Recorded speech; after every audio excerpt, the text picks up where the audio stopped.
All right, what's good, y'all? So today I want to talk to you guys about using pimple poppers.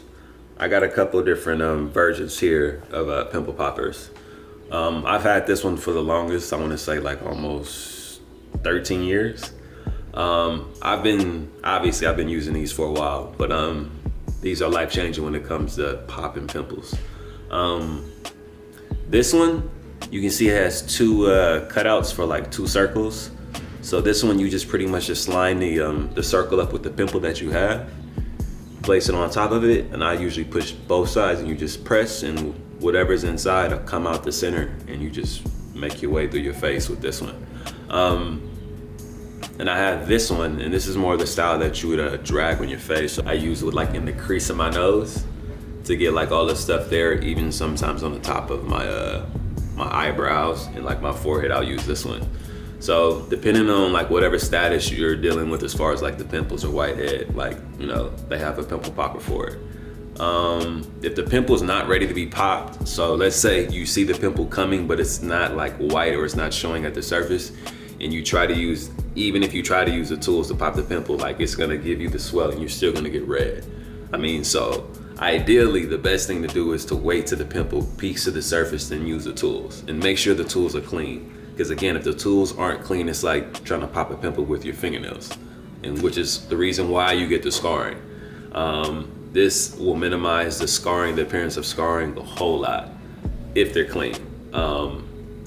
So yeah, and I normally like to use like hot water. I'll take a hot rag and I'll like put it in the microwave. Only time I use a microwave, or I use the kettle. You get it really hot and you just leave it on your face for about 30 seconds to a minute, then you take it off. Then you use the tools to pop the pimple. Even if you don't want to use the tools, but you want to use your hands, you think it's better, I would still suggest using the hot water, put the rag on your face, and it makes your skin way softer. So once it gets to that point, you can use the tool to pop the pimple and it won't be as painful, and it'll come out way easier compared to not using the hot water and trying to pop the pimple.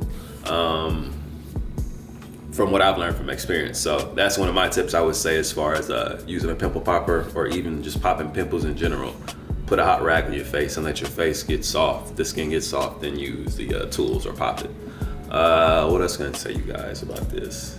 Some tea tree oil too. After I usually wash my face, because after I pop the pimples, I don't use a scrub, I use a regular face wash, because your skin is already kind of battered and torn up.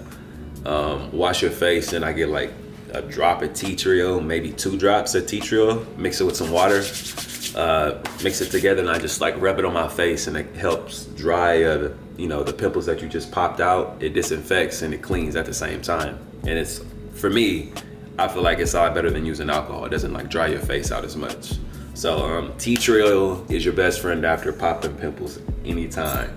If you have any questions as far as like where you can get them, I have seen them at Target.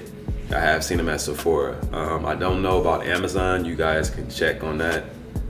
I'll actually look to see if Amazon sells everything, so Amazon should have them.